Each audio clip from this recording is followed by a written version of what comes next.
Bonjour à tous, bienvenue sur Fan de Couteaux. Aujourd'hui je vous présente un modèle de la marque Syma, le Dash 1. Alors la vidéo elle va aussi avoir pour but de le comparer au SI3 et de voir quelle différence il y a, quel point commun il y a entre les deux et si l'écart de prix entre ces deux modèles est justifié. Avant de rentrer dans le vif du sujet, je voulais vraiment vous remercier pour tous les commentaires que j'ai reçus sur la dernière vidéo sur le couteau à beurre. Écoutez, je suis content que vous ayez trouvé ça drôle et c'était aussi une manière de vous montrer que je me prends pas la tête et je me prends pas au sérieux, même si parfois dans le ton de ma voix ou dans la façon dont je présente les couteaux, vous avez pour certaines personnes en tout cas l'impression que je me prends au sérieux. Sachez que c'est pas du tout le cas. J'ai une bonne dose de second degré, la preuve avec la dernière vidéo. Je fais vraiment ça pour m'amuser et en aucune façon pour me prendre la tête. Ça, je tenais à le préciser. Deuxième petite chose, cette vidéo, elle n'aurait pas eu lieu sans Chris R. Jones. Alors je ne sais pas si vous connaissez sa chaîne. Moi je l'ai découvert par YouTube, donc je vous mets le lien dans la barre de description en dessous pour sa chaîne YouTube. Donc Chris R. Jones qui fait des revues sur les lampes tactiques. Lui il serait plutôt au début on va dire fan de lampes. Et puis il fait aussi 2-3 présentations de couteaux, voilà les couteaux qu'il utilise. C'est un gars super sympa avec qui j'ai l'occasion de discuter par mail. Lui il habite à La Réunion, sur l'île, voilà, ça me fait, quand on voit ses vidéos, ça fait un peu voyager, ça change des paysages qu'on a l'habitude de voir en France. Et je tenais à le remercier parce que c'est lui qui m'a envoyé ce couteau-là en me disant, voilà, j'ai vu ta vidéo sur le SI3, je serais curieux que tu arrives à les comparer les deux et surtout savoir si pour l'écart de prix qu'il y a, hein, vous avez plus d'une centaine d'euros entre ces deux couteaux, celui-là il coûte 20 euros. Vous le trouverez, donc je vous mets encore une fois dans la barre de description le lien pour l'acheter si ça vous intéresse. Une vingtaine d'euros, 21 $ avec les frais de port. Celui-ci il est à plus de 120 euros, 135 euros, ça dépend des sites. Est-ce que, à part le design hein, qui est quand même commun aux deux, est-ce qu'il y a une telle différence? Est-ce que ça justifie cet écart de prix ou pas? Donc voilà, c'est pour ça que Chris il m'a envoyé ce couteau là pour que je puisse faire cette vidéo. Donc je tenais à le remercier également. Je vais pas vous faire les points communs parce qu'on le remarque tout de suite. Les points communs déjà au niveau du design. Alors je tenais à préciser aussi, c'est pas une copie, on peut pas appeler ça copie. Le Syma c'est pas une copie du SI. Pour moi une copie, ça aurait été une copie s'ils avaient écrit sur la lame, s'ils avaient écrit SI et s'ils avaient voulu vous le vendre et le vendre comme étant du SI. Là c'est pas du tout le cas. Bien sûr ils se sont inspirés au niveau du design, mais moi j'appellerais plutôt ça un clone parce que déjà au niveau du prix, hein, 20 euros, vous avez aucun logo SI sur le Syma, donc c'est vraiment vendu pour du Syma, donc c'est pas une copie, c'est un clone. 20 euros, 125, 130 euros. Alors les grosses différences, mis à part encore une fois le design qui est quand même assez similaire, alors petite différence dans la forme de la lame, la grosse différence ça va être au niveau du poids du couteau. Alors le poids avec l'étui et le poids sans l'étui. Donc pour rappel, le SI3 il pèse 148 grammes. Là on est à 206 grammes sur le Syma. Donc c'est vraiment, quand on l'a en main, c'est ce qu'on remarque en premier, c'est l'écart de poids. Alors 206 grammes c'est pas gênant, mais on a quand même un peu plus de poids, forcément 206 grammes c'est plus lourd que 148 grammes. Et le poids avec l'étui également, on monte sur le Syma à 247 grammes contre 193 avec l'étui pour le SI. Donc même le couteau avec l'étui, avec le SI, il est plus léger que le Syma seul. Voilà, c'est la grosse différence, ça va être le poids et aussi l'épaisseur de la lame. Donc on est sur 3 mm sur le SI et on va être sur 4,5 sur le Syma. Donc là aussi c'est vraiment une grosse différence qu'on peut remarquer. Vous voyez, hein, c'est pas une copie, hein, c'est vraiment un clone au niveau du design en tout cas. C'est sûr qu'ils s'en sont inspirés. Mais là on a quand même une épaisseur de lame un peu plus épaisse. Ensuite, bon là la provenance, forcément SI c'est du Made in USA, le Syma c'est du Made in China. Et ça va être l'acier utilisé également. Ici vous pouvez lire 7CR17 MOV. Donc ça va être une variante du 8CR13 MOV. Alors que sur le SI c'est du 1095. Maintenant, comme ça on a un petit peu plus de rondeur dans le manche également sur le Syma. Et un peu plus épais, puisque sur tous les deux, c'est construction full tank. Donc vous avez l'acier qui passe tout le long du long. Et comme l'acier est plus épais sur le Syma, on a une poignée qui est un peu plus épaisse sur le Syma. Voilà, c'est vraiment, à la limite, j'aurais presque une meilleure prise en main sur le Syma que sur le SI, puisqu'on a une poignée un petit peu plus ronde. Vous voyez, c'est un petit peu plus rond que sur le SI qui est un petit peu plus carré. Donc limite prise en main, je trouve qu'avec le Syma on a une meilleure prise en main. Ensuite comme ça franchement les deux couteaux à la prise en main, comme ça, ils se valent. On a sur les deux un finger choil également, même forme de lame. Le jimping qui est différent, un peu plus agressif sur le Syma. Je termine sur le brise-vitre. On a un brise-vitre un petit peu plus pointu sur le SI, avec le trou pour la Dragon sur les deux. Voilà, vraiment des petites différences. On est sur des plaquettes, alors ils s'appellent pas ça micarta. On est sur un grip peut-être un petit peu plus glissant sur le Syma. Et quoique, c'est franchement pas gênant. Bonne qualité sur les deux. Et la finition, hein, même si, je voyais sur le Syma, on a les vis qui rentrent un petit peu plus dans le manche. Mais autrement, tout est très bien aligné. Et encore une fois, ça coûte 20 €. Franchement, 20 €. À première vue, comme ça, c'est clair que celui-là, il vaut pas les 130 € qu'on peut y mettre. Sachant que celui-là, il vaut 20 €. On se dit, mais pourquoi mettre plus pour avoir quasiment la même chose? Donc ce qui va être intéressant de voir, c'est est-ce que pour 20 € on a quelque chose de costaud? Est-ce qu'on a un tranchant qui va tenir au moins aussi bien ou convenablement par rapport à du 1095 de chez SI? Alors oui, chez SI on a la garantie à vie sur les lames fixes, donc si vous le cassez, celui-là il vous le change sans problème. Maintenant celui-là il coûte 20 € et je suis curieux de voir. Oui, je m'en suis un petit peu servi déjà depuis tout à l'heure. Je suis curieux de voir la solidité de ce couteau et savoir un petit peu comment le tranchant tient au fil de la journée. Il y a une autre différence et après on passe au test de coupe. Ça va être sur le revêtement ici avec le SI. Je ne sais pas si on arrive bien à voir, mais on est sur un revêtement légèrement granuleux qui aura, comme tous les revêtements, une tendance à partir à force de bâtonner et de s'en servir.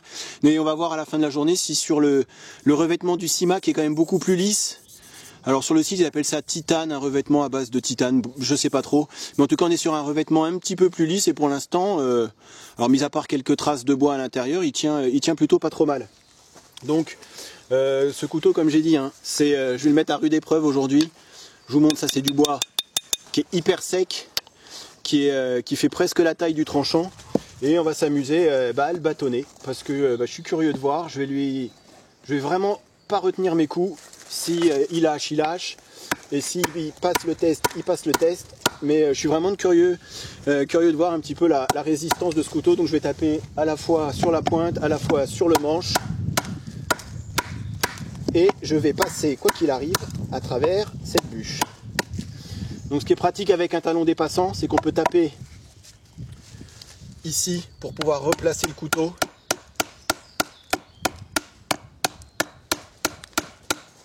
Là le bois il est sec, hein. Pour avoir un petit peu plus de pointe qui dépasse. Et j'y vais. Vraiment là je tape que sur la pointe. Un peu sur la partie du manche. Et c'est du costaud.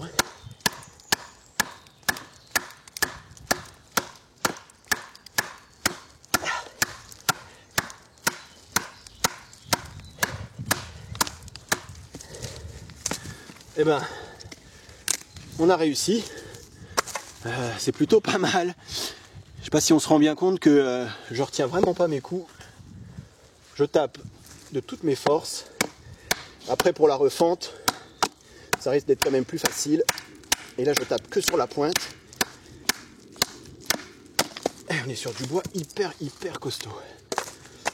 Et ça va forcément mieux qu'avec le SI3 puisque vous avez plus d'épaisseur de lame, donc ça va plus écarter le bois. Et cette épaisseur de lame fait qu'on a un petit peu moins peur aussi de taper dessus.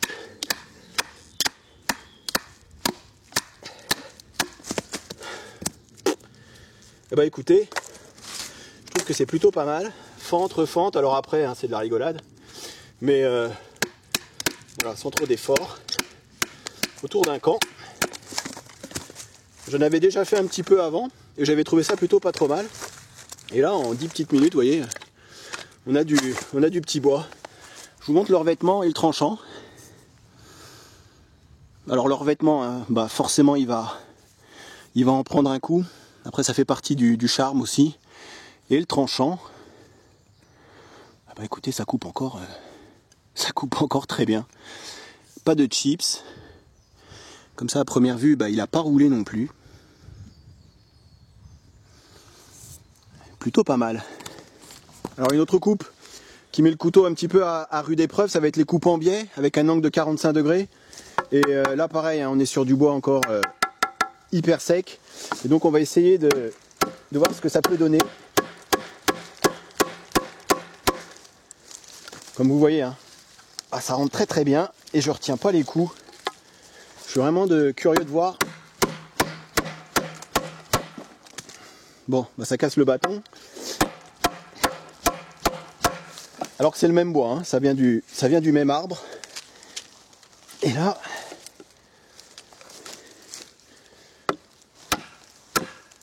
on a vraiment très peu de vibrations dans la poignée, dans le manche.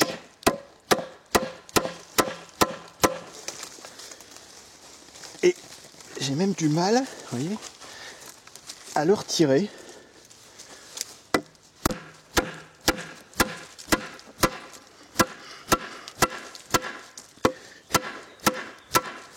Alors je vous avouerai que j'hésiterais franchement à faire ça avec le SI. Déjà, un, à cause du prix. 2, à cause de l'épaisseur de la lame. Hein. Ici, on est quand même sur 4,5 mm. C'est quand même bien plus épais que sur le SI. Et pour le prix, franchement, 20 €, on hésite moins à faire ce que je fais là qu'avec 140 € ou 135 € du SI. Et là, écoutez, on y arrive. J'allais dire presque, et je vais le dire sans aucun problème. On passe à travers. Bon, ça veut pas. Alors on va y aller comme ça. Et là, je vais taper sur la pointe. Voilà, sur le... un peu partout. Et un résultat assez propre et assez efficace en tout cas. Ici, c'est plus... je recherche plus à tester la solidité du couteau qu'être efficace. Et regardez, encore une fois, le tranchant. Il n'a pas bougé. Alors le revêtement, je vais l'essuyer après. Et on va voir comment il tient. Mais pour l'instant, en tout cas, c'est plutôt, encore une fois, pas mal du tout. On va essayer la résistance de la pointe. Donc je vous montre, hein, on est sur une pointe quand même bien épaisse. Et on va voir ce qu'elle est capable et ce qu'on va être capable de faire en torsion latérale. En général, les couteaux, ils aiment pas bien ça. Mais là, alors l'arbre, hein, il est mort bien sûr. Mais si, vous voyez, on devait fouiller dans la terre, pourquoi pas faire un trou.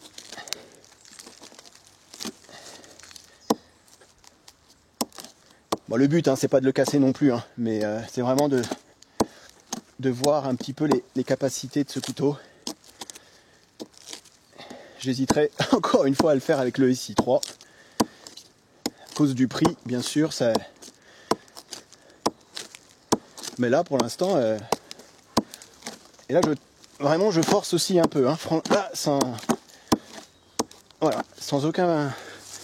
Sans trop de retenue. Et je vous montre. Même... ça bouge pas. Même le revêtement, hein. Il bouge pas. Alors après, on va pouvoir, grâce au talon des passants, hein, si jamais voilà, on veut l'enfoncer, et après pourquoi pas, c'est une autre technique, mais voilà, ça c'est les techniques de survie si jamais on est blessé ou on a un bras blessé. Là on va pouvoir travailler qu'avec un bras, si on devait se faire un petit peu de feather stick ou de shavings, vous voyez. Et là, voilà, ça coupe. C'est pas la meilleure des techniques, mais c'en est une.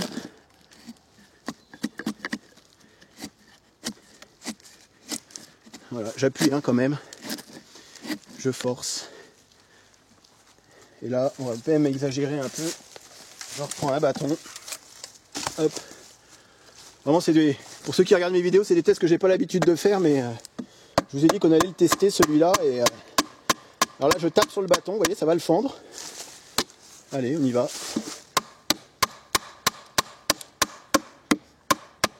Alors, est-ce qu'on voit bien? Je vais vous dézoomer un petit peu.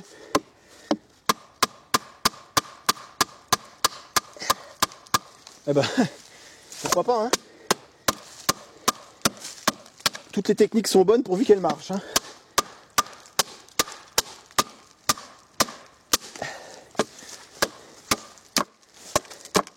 Alors, je suis pas les mieux placés, là on est sur le manche, mais bon, je continue, hein, parce que on va vraiment voir. Voilà. Eh ben écoutez, on a réussi. Et là, je vous remontre. Quand je vous dis que je tape, hein, je suis un peu essoufflé. Ça bouge pas.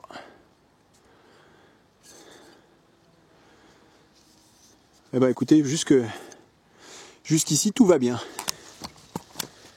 Un peu de feather stick pour voir la qualité du tranchant après cette demi-journée passée à... franchement, passer à lui taper dessus. Passer à ne pas l'épargner, et je trouve qu'on a un tranchant qui est encore tout à fait correct. Alors je vous ai pas parlé des points négatifs et des points positifs, je vous invite à aller voir ma vidéo du SI3 et on est sur quand même un petit couteau, mais celui-ci, en addition d'une plus grosse lame, c'est vraiment la conclusion que j'avais fait sur le SI3. Un SI3 et un SI6, je pense que c'est le duo parfait. Celui-ci et un plus gros couteau de camp, ça sera juste parfait, mais si on n'avait que ça sur soi, on pourrait quand même se débrouiller vraiment pas mal. Regardez un peu, encore une fois, après la bonne demi-journée que je viens de me faire, tout ce que j'ai filmé, pas filmé, c'est plutôt pas mal, même si là j'ai une branche qui est au milieu de l'objectif, mais regardez, il est encore tout à fait capable de faire du feather stick, et même assez fin sur toutes les parties du tranchant.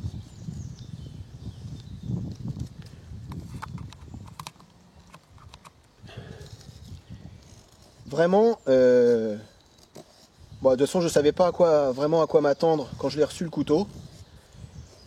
Le 7 CR17 MOV, pour moi c'était de l'inconnu. Mais déjà au niveau de la finition, j'étais quand même plutôt positif. L'avis était plutôt positif. Et là, après ce test, franchement, j'aurais presque envie de dire pourquoi acheter un SI3. Sachant qu'avec celui-ci, au moins, on n'a pas peur de l'utiliser, on n'aurait pas peur de l'abîmer. 20 €. Vous voyez ce qu'on pourrait arriver à faire. Alors, hein, comme j'ai dit, hein, ça va être les mêmes critiques que j'avais fait sur le SI3. Pour tout ce qui va être des coupes à la volée, forcément, c'est un petit peu limité. Même si on a un petit peu plus de poids, c'est quand même pas génial pour les coupes à la volée. Mais je pense que ce couteau-là, juste autour du camp, en plus d'une grosse lame, et franchement, je vois vraiment pas pourquoi on s'en priverait. Alors même si vous avez un jimping peut-être un petit peu agressif, c'est sûr que c'est pas le couteau parfait. De toute façon, le couteau parfait, il n'existe pas, comme je dis souvent. Mais pour le prix, en tout cas, celui-ci, c'est assez épatant. Et c'est vrai qu'après, on se demande pourquoi ici, il fabrique des couteaux à 140, 180 €. Alors oui, vous avez la garantie à vie, oui, c'est du Made in USA, alors toutes ces choses-là font que ça rajoute au prix. Et puis ensuite, vous payez aussi la marque. Alors que là, franchement, chapeau Syma. Hein. Je rajoute ce petit bonus, parce que je sais que ça plaît à certaines personnes. Et puis je trouve que c'est pas mal de le montrer également. Donc je vais vous montrer sur le tranchant ce qu'on a. Donc vous voyez, hein, j'ai juste essuyé avec une éponge un peu humide. Et vous voyez le revêtement. Franchement il a tenu, alors même s'il y a des rayures, hein, il a tenu plutôt pas trop mal. Alors je vais vous montrer sur du papier, donc ça c'est du papier d'annuaire, c'est quand même c'est pas facile à couper pour tous ceux qui ont déjà essayé. Donc ça c'est en rentrant de la promenade. C'est pas terrible. Ça coupe encore, mais c'est pas terrible. Je vais vous montrer en 3 minutes, même pas 2 minutes, ce qu'on arrive à faire. Donc ça c'est la 303 MF, donc fin de chez Spyderco. Je vais juste passer du côté fin pour vous montrer ce que j'arrive et ce qu'on va arriver à faire. Voilà, si on était sur le terrain, on me demande souvent quelle pierre je peux emmener sur le terrain quand je suis en rando pour retrouver un tranchant. Bah écoutez, il y a celle-ci, il y a la DMT aussi, pierre diamant. Moi j'aime bien les céramiques. Voilà, je vais vous montrer en... Vous voyez ça, ça prend 2 secondes autour du camp. Si jamais on veut retrouver un peu du tranchant, c'est un acier qui va pas demander beaucoup de temps pour couper de nouveau. Je vous montre, je reprends une autre feuille, j'essuie un peu, hop.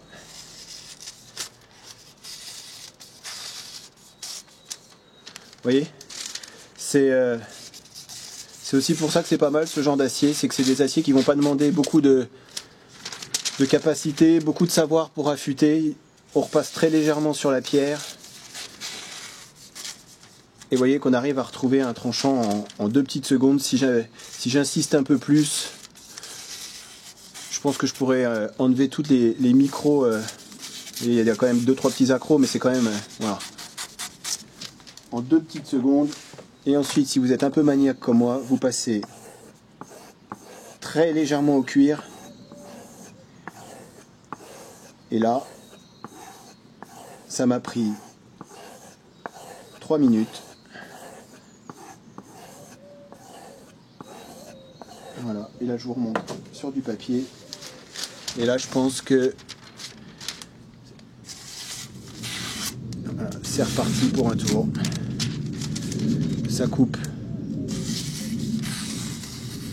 juste parfait. Vous voyez, il n'y a plus d'accro.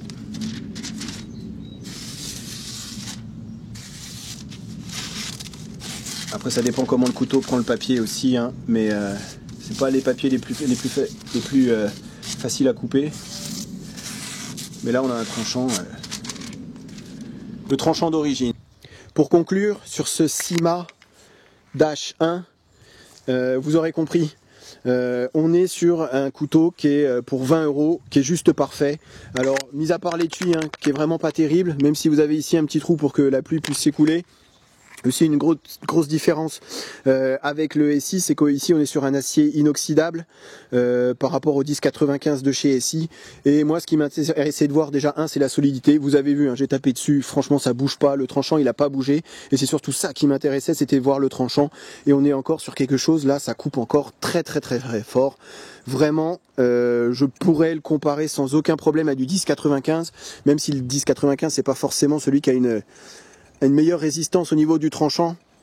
Hein, il y a mieux comme acier que du 1095, on est bien d'accord. Mais là, c'est encore une fois pour le comparer au SI. Franchement, et je vais le dire, je ne vois pas l'intérêt d'aller mettre 130 € dans un couteau SI. Alors, mis à part si vous voulez du Made in USA, si vous voulez le petit logo SI, si vous voulez la garantie à vie, et ensuite une finition un petit peu supérieure à celui-ci. C'est clair que je dis pas que ça vaut pas le coup, hein.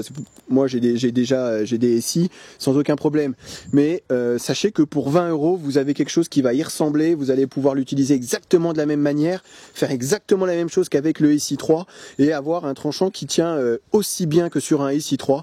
Donc franchement pour 20 €, tous ceux qui veulent pas acheter un SI, eh ben écoutez, celui-ci il va être juste parfait. Ensuite je referai les mêmes critiques que sur le SI3. Vous regardez la vidéo du SI3, on n'est pas sur une grande lame, c'est sûr que niveau des capacités sur les coupes à la volée, il y a mieux, mais comme petit couteau, juste autour du camp en plus d'une grosse lame, celui-ci il est juste parfait, émouture plate, acier inoxydable, vous allez pouvoir couper la nourriture, préparation de nourriture, même le revêtement il est légèrement plus glissant que sur le SI, ça va être pas mal pour la préparation de nourriture. Voilà, je lui vois aucun point négatif. Vous allez avoir après, si on pinaille, un jimping, donc des cannelures ici peut-être un petit peu agressif pour le pouce. Voilà, ça serait vraiment la seule chose. Ensuite le finger choil ici, j'en vois pas vraiment l'intérêt sur une taille de lame, sur une petite taille de lame. Mais voilà, ça c'est pinaillé, c'est vraiment les mêmes reproches que j'ai fait au SI3. Et ici pour 20 €, franchement, allez-y. Les yeux fermés, vous serez pas déçus. C'est le clone du SI et j'ai envie de dire que c'est même un clone qui est plutôt très bien fait. Voilà, j'espère que la vidéo vous a plu, que ça vous a été utile et je vous dis à très bientôt sur ma chaîne. Salut!